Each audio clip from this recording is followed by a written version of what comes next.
Hey everybody. I am doing my first Tuesday talk live. Let me set this back a little bit. I feel like we're awfully close. There we go.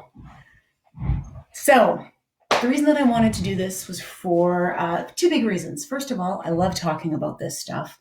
And also, I wondered if there were some people out there that may find some of this information helpful. So I am going to do these every Tuesday, and there's going to be a different topic. I'll post in advance what it is that I'm going to be chatting about.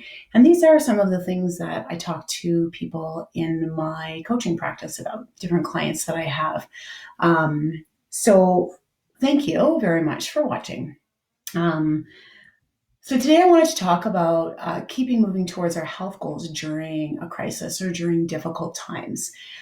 If we are all dealing with a very unusual time right now and our schedules have been turned upside down, quite literally, kids are at home, we are having to homeschool them, work from home, all of our extracurricular activities, many ways that we managed our stress are no longer available to us. However, it doesn't mean that we need to completely give up the goals that we were working towards when it comes to our health and our fitness. And I know there's a lot of funny memes out there right now about how we're all gaining the quarantine 15 and whatnot. But I've also been following a lot of you over the last little while, and I know how hard you've been working up until now. And so if any of this information is helpful to help keep you moving towards those goals, then I'll be happy. Hi, Carla. So first of all, a little bit about me and why I feel like I know a bit about this particular topic. So about 5 years ago, I weighed about 300 pounds and I had type 2 diabetes and non-alcoholic fatty liver disease and had a lot of mobility issues. It was really painful to walk most days. It was about a year after my youngest child was born. And over 2 years and 3 months, through lifestyle change, changing the way I ate and how much of different things I ate. I wasn't eating like a bird, I'll tell you that, but I changed the proportions of what I was eating and added some regular, reasonable activity to my life. I was able to lose about 150 pounds. And I maintained that weight loss for 2 years when in 2018, in the fall of 2018, my husband had an accident and ended up with third-degree burns from the waist down. He was brought by ambulance. The firemen actually drove him to the Foothills Hospital, which is on the other side of the city for us. And we didn't know at first. They told me it was going to be about 2 weeks, which is what they also told us about this self-isolation. And then very soon we realized that it was going to be a lot longer than 2 weeks and that he was going to be in hospital, need multiple grafting surgeries, rehab, et cetera, et cetera. So we have 4 children. That's important that you know that also.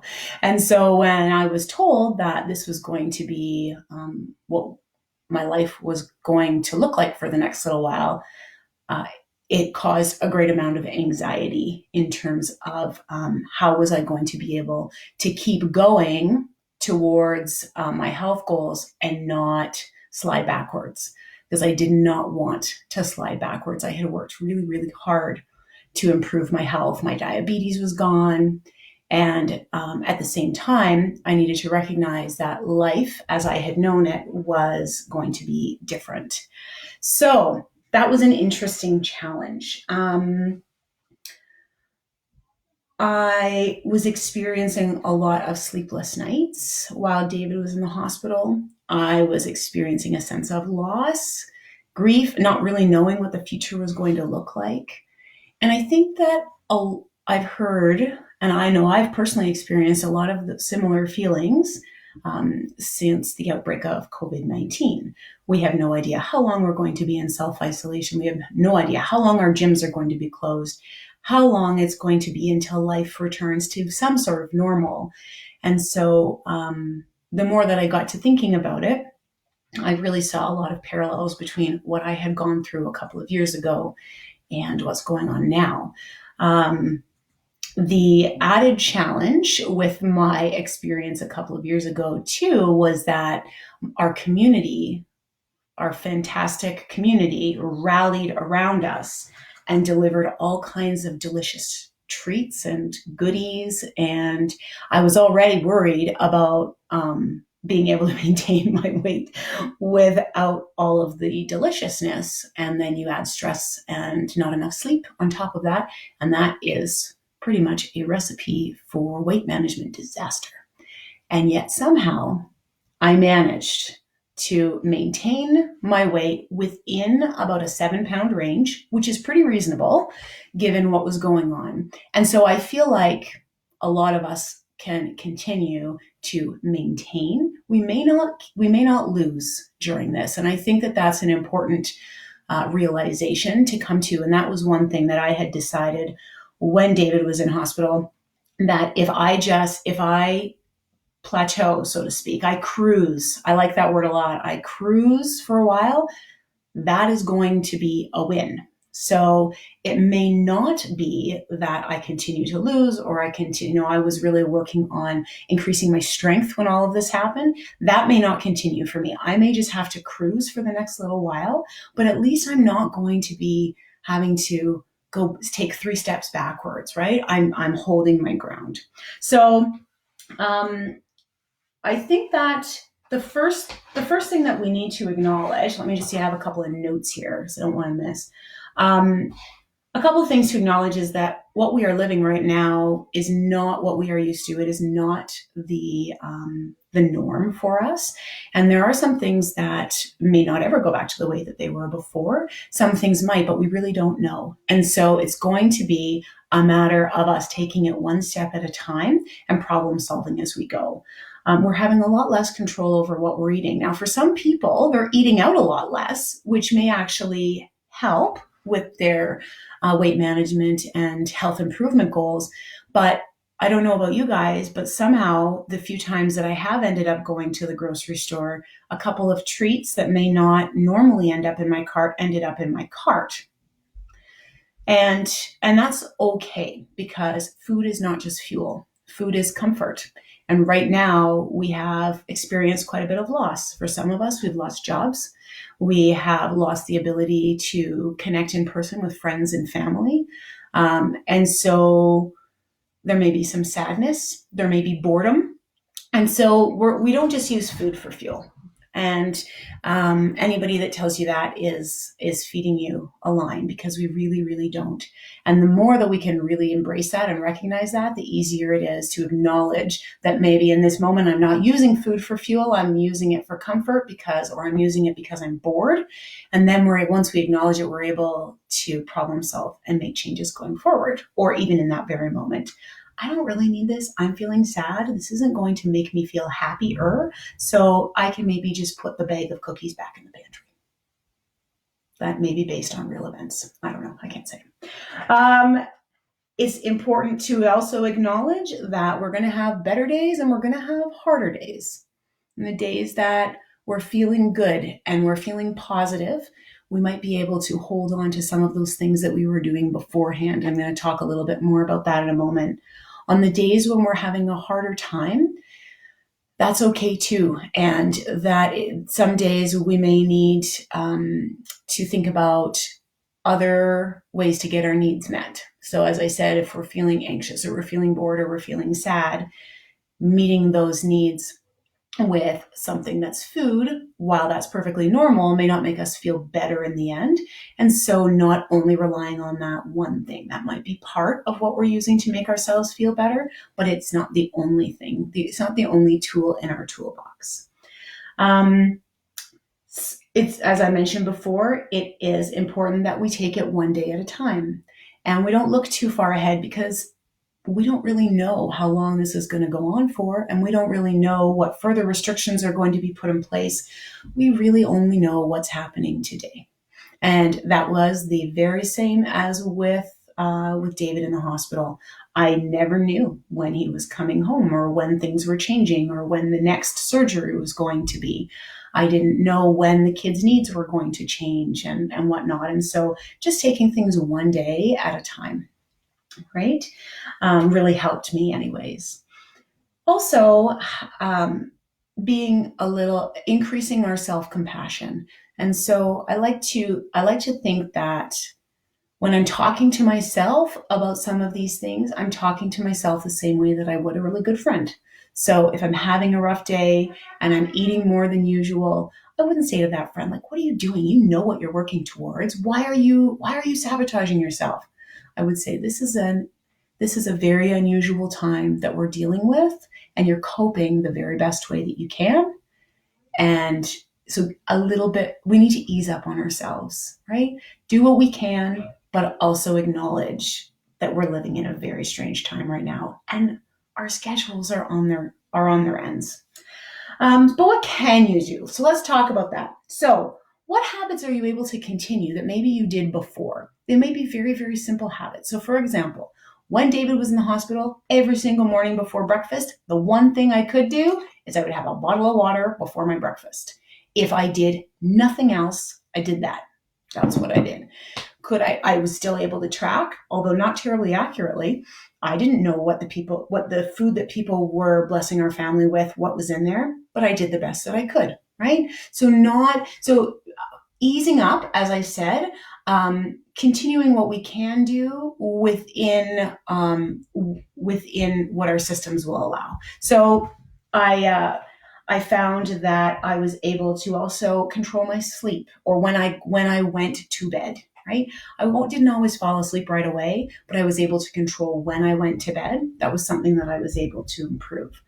I kept on teaching my fitness classes while David was in the hospital, and I've continued to do so during this as well, offering them all virtually. And to be quite honest with you, that's as much for me, maybe even more, as it is for you. And some people were like, I can't believe you're still teaching.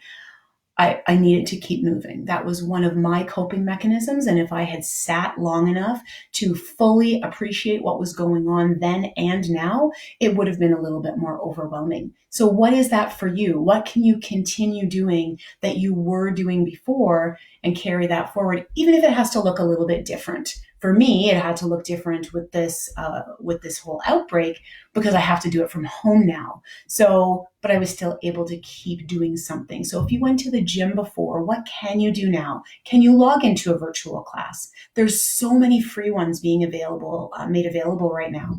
Can you go for a walk? Can you have a dance party in the kitchen? What can you do to keep yourself moving? Also, take a look at your environment. So with all those treats that were brought in, both now and a year and a half, 2 years ago, I had to get them out of sight. And you think, oh, but I'm going to know where to find them. Yes, but you're much less likely to grab a cookie if it is in a sealed container on the top shelf of a pantry than if it is sitting on a plate with a glass dome where every time you walk by, you see that cookie. So I took all of that, all the delicious baking, and I put it out of sight. I closed the pantry door, and then I wasn't reminded of it all the time throughout the day. At the same time, I put a big bowl of fruit out. So putting fruit out, having things accessible is another trick in terms of hacking your environment, so to speak. So also thinking about what's the next best thing. So if we can't get fresh fruit multiple times a week like we used to, what's the next best thing? I bought a giant bag of frozen fruit and I bought 4 bags of frozen vegetables. We don't usually eat frozen vegetables. We usually eat fresh vegetables, but what's the next best thing? Frozen veggies. They're a fantastic option. And then I've got them there, right? Canned veggies, if you don't hate them. A lot of people don't like them, but we don't mind canned corn. So we always have canned corn and canned beans in the house. So what is the next best thing? And thinking about, it doesn't have to be perfect. We can take a good, better, best approach. And if all that we can do is good or almost good during these times, then we're doing well, right? So if the gym is closed, what's the next best thing? For you, maybe it's a walk, maybe it's as I said, a dance party in the kitchen, a virtual class. And then the other thing that that this offers us is an opportunity to explore opportunities. Yes. So what does this whole situation give us? Right? It's taken a number of things from us, and we can think about those things, but if we stay there too long, it can become overwhelming. What is the situation giving us? So what I've seen on my social media, people are cooking. Like, people are making recipes that they didn't have time to make before. They're exploring with different things. I had one woman pop into one of my classes. She's been to a few of my classes actually. And she said, you know what? I'm cooking all day because if I'm not cooking, I'm sitting. And so she's cooking like all kinds of different recipes. Time for us to get organized, because the truth is the secret to weight management is planning and organization, not restriction and sacrifice. So it's giving us an opportunity to get organized. There's so many opportunities online right now. And because this is global, people are offering fitness classes. They're offering free 1-hour chat with a physiotherapist, cooking classes, all kinds of things are available. Take a look online and see what you might be able to learn, you know? And you can explore different instructors, different formats from the fitness side, or you can learn some new skills. What else? We can sleep a little bit more. If you are sleeping a little bit more, that is fine. This is giving us an opportunity to slow down a little bit if we accept the opportunity, which is sometimes something that I need to work on, to be honest with you. What about books, reading? We have time to do some of that now. Reading, take a longer bath, things that are going to make you feel nurtured and taken care of. This helps with our sleep. This helps with our stress management. And when our stress is down and our sleep is at an appropriate level, then we're able to make better choices, eating wise and health wise. And again, you know what? If none of those things happen, if you are unable to look at this as an opportunity, that's okay too, because we just need to get through this thing. And it might take a little bit of time for us to figure out how exactly we need to do that. That's going to be different for each and every one of us. Another thing to do, connect with a friend. We have to practice physical distancing. It doesn't mean that we have to be socially isolated. Again, all kinds of free apps and streaming platforms that you can connect with people as if you were sitting in the same room. I got to go to a dance party with a DJ a couple of weeks ago, and it was all held on Zoom. Connect with groups of friends as much as you're able to. So I'm going to wrap this up because, as per usual, I've talked a little bit too long. Anyone that knows me knows that's true, but I love talking about this stuff, and it's been a while. So in conclusion, I am going to encourage you to eat well, drink your water, try and get good sleeps, connect with others so that you feel less isolated, move your body in whichever ways feel good, and look for the opportunities and practice gratitude. The beautiful thing about this list as well is not only will it help us get through these long days, but it will also boost our immunity so that we're able to fight off whatever comes across our path. So until next week, I wish you health, and please feel free to ask me questions. Feel free to comment and engage. I have loved the opportunity to chat with you about some of these things, and you can leave some messages in the comments and I'll be happy to answer. Take care.